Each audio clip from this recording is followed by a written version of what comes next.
זה שום ראש השנה, קיבלתי מתנה, רק לא צאת של סבונים עוד הפעם. זו כבר פעם שישית שחיפשתי בללין להחליף למשהו קצת יותר שמיש לגבר. כנראה עוד שנה אקבל בחזרה את אותה מתנה שעטפתי היום, ואולי בתקווה לא באותה אריזה.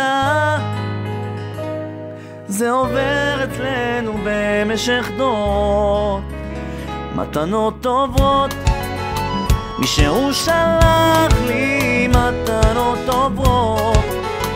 אחזיר לאריזה, יש לך כמתנה מתנות טובות.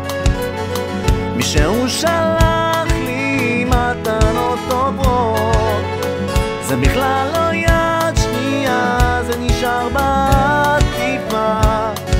אז מה עושים עם סרטון של מרקך?